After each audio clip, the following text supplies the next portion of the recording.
The Booker Longlist 2016. Okay, so I'm not thrilled, I'm not excited, and I don't think a single book makes me think I must read that. And I want to go through them individually in a minute. Um, the fact is that Mike McCormack's Solar Bones didn't even make it into the long list. In my view, without having read any of the others, it should have been on the shortlist, and I can't imagine why it should not have won. It is a deeply profound novel about uh, what it is just simply to be alive and go about one's business. Um, and when I read it probably about a month ago, I just thought to myself, why are not all novels like this? Why are not all novels this good? And interestingly, it is in my preferred form of experimentation, the single run-on sentence. Um, it has paragraphs and it has commas, but other than that, the novel is an entire sentence. It's not a hugely long novel, but it is a beautiful, beautiful, tender, unassuming, profound piece of writing where there isn't a beat wrong. I recommend it hugely. But some people thought it was going to win. It didn't get off the shortlist. Like last year, Marilyn Robinson's Leela.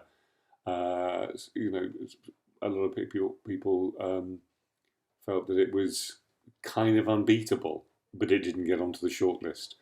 The book is an interesting phenomenon. Okay, it's the biggest prize in the UK, carries the most cachet here and around the world.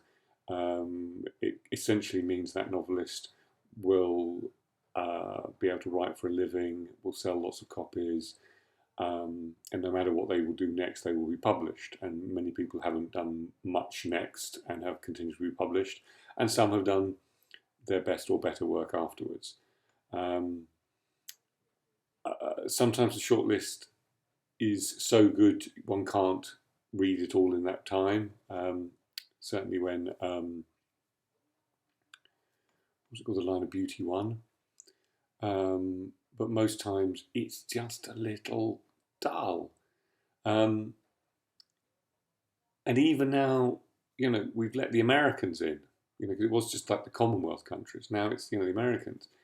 I kind of feel that the panel only pick American books that somehow aren't going to aren't going to disrupt the kind of British sensibility of what a kind of British or even English novel should be, of which many of these are. So I thought I'd just quickly go through them. The first one, I'm just looking at the Guardian's rundown. The first one is The Cellar by Paul Beattie. The Guardian says the most lacerating American satire in years. I tend to nod off when I hear the word satire. But however, it's obviously clearly very topical. It's set in a black LA ghetto, and a father of a son is killed by the police, and the area is removed from the California's map to save the state from embarrassment. The narrator begins trying to reinstate slavery and segregation. Actions are taken all the way to the Supreme Court. So it seems very topical. I kind of feel I may well read it if I didn't have other things to read. So it's a half yes. Interestingly, Sarah Silverman, the comedian, who I'm quite fond of, praises Beattie for using humour like a surgeon uses anaesthesia. A surgeon uses anaesthesia. Well, a surgeon doesn't use anaesthesia. An anaesthesiologist uses anaesthesia to put someone to sleep, so a surgeon can cut them up. So is she saying that Beattie uses humour to put us to sleep and cuts us up?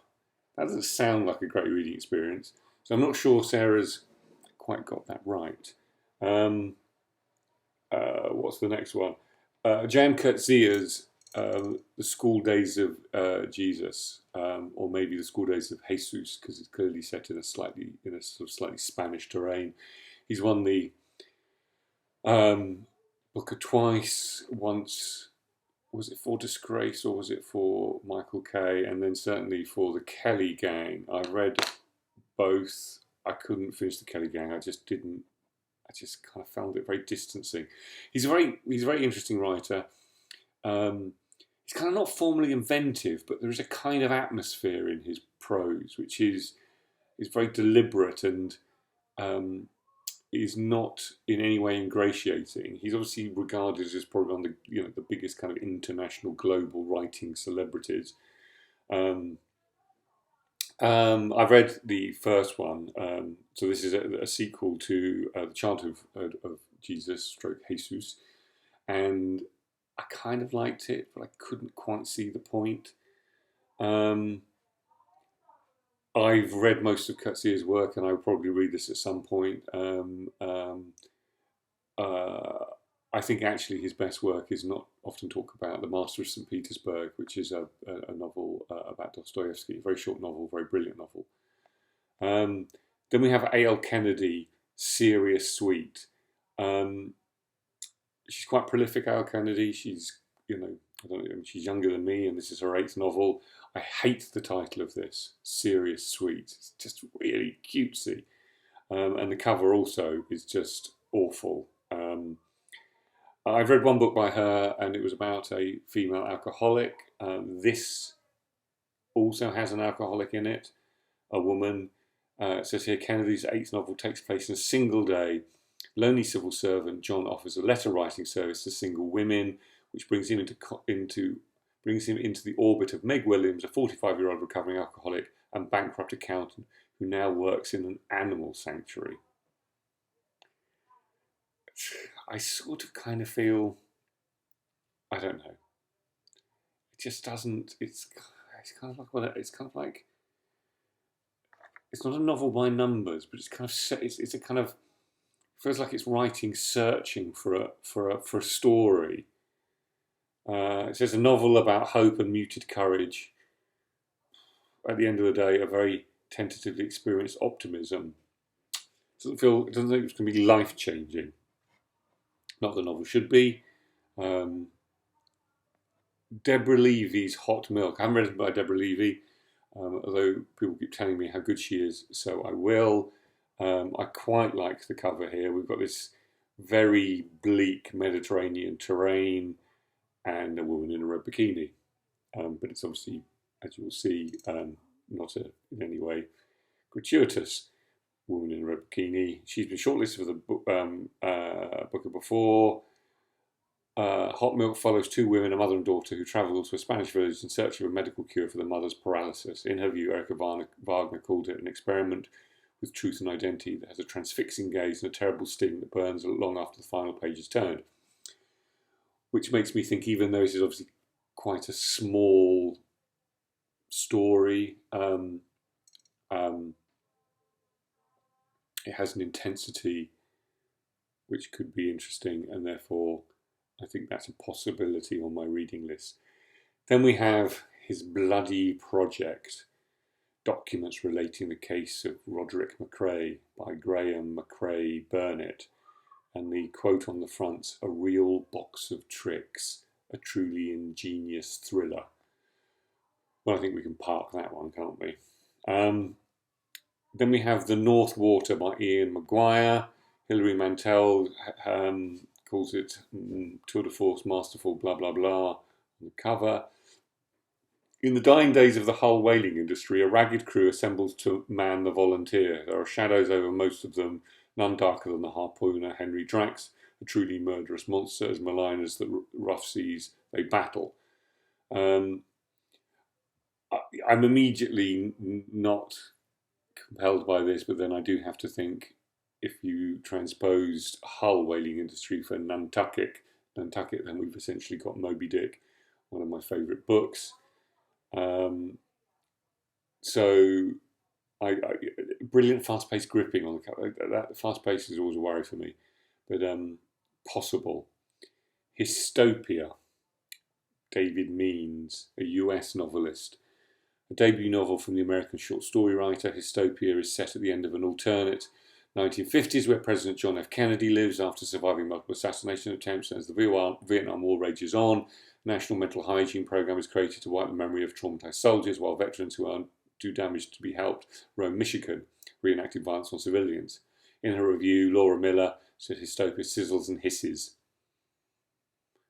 And I go, sizzles and hisses, I don't know what that means. And it's reminiscent of Don DeLillo, David Foster Wallace, all of which I have problems with. I mean, I love David Foster Wallace, but I have kind of problems with a certain strand of American literature, which I think this is aimed at, and I'm not really particularly interested in counterfactual.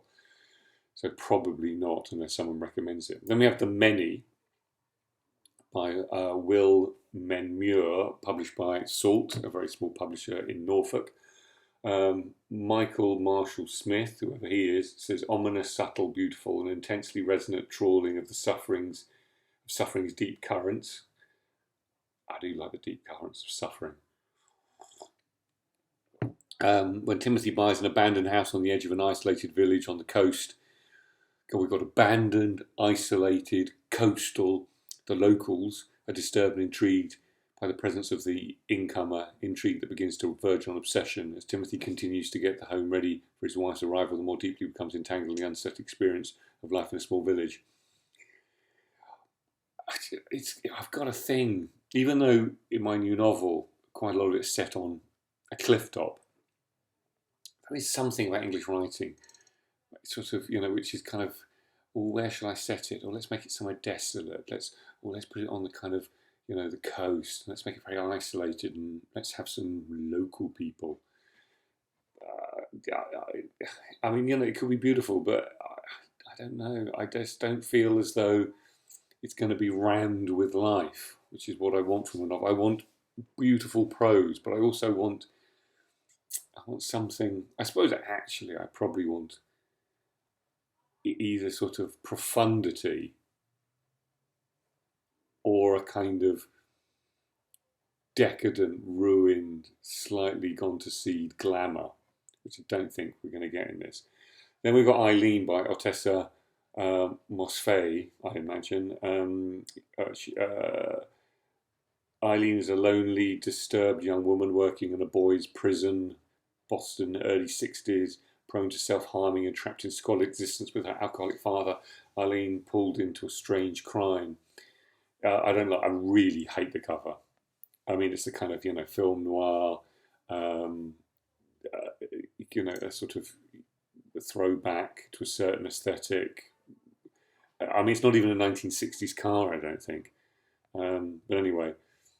Then we have Work Like No Other by Virginia Reeves. Once again, a really appalling cover. It could be just, commercial literature, commercial novels. Jim Crace, who I like, says a potent mix of icy honesty and heart-wrenching tenderness. A debut novel set in 1920s Alabama. A prideful electrician. Is that really what we want our central characters to be? And then we have a New York Times bestseller by Elizabeth Strout. My Name is Lucy Barton. Hilary Mantel says writing of this quality comes from a commitment to listening, from a perfect attunement to the human condition, from an attention to reality so exact that it goes beyond a skill and becomes a virtue. Praise indeed from a brilliant writer, who's twice won the Booker for 2 phenomenal pieces of work. That quote makes me very interested. The blurb, slightly less so. Narrator Lucy Barton, recovering slowly in hospital from operation, missing her young daughters, is visited by the mother she hasn't seen for years, sitting for days by her bedside. Her mother's quiet talk forces Lucy to remember aspects of the desperately poor child in Illinois she's tried to forget.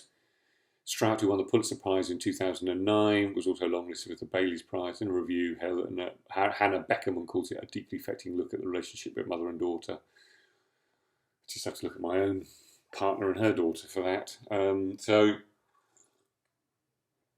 I don't know, possible. Then we got David Sazalay, All That Man Is. I've heard about this.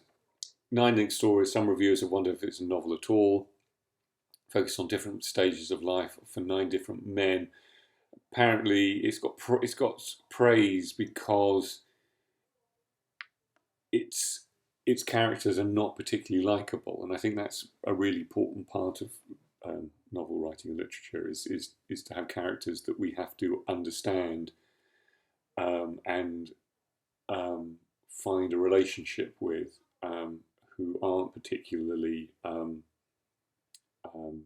appealing or fun or attractive or enjoyable or whatever. Just the people who might have who's the damage that we have in life actually makes them difficult to love. Do Not Say We Have Nothing by Madeleine Ten, in Canada in 1991. I have to say at this point I tend to yawn. 10-year-old Marie, yawn, and her mother invite a guest into their home, yawn. A woman who fled China in the aftermath of Tiananmen Square protests, kind of interesting. As their relationship grows, the guest recounts the stories of family in revolutionary China and political events leading to the demonstration in 1989. In her review, Isabel Hilton wrote, Tian takes this history and weaves into a vivid, magisterial, a much overused word, novel that reaches back to China's civil war and up to the present day. Possibly, but doubtful. Anyway, that's the lot.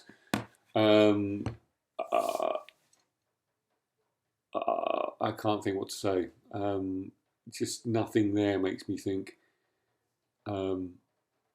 Nothing there just makes me excited that when I discover that it's got great prose, I'm bowled over. But I will probably try, if I'm going to try any, it will probably be The Sellout or Hot Milk or maybe one other. But I mean, basically, I think there are.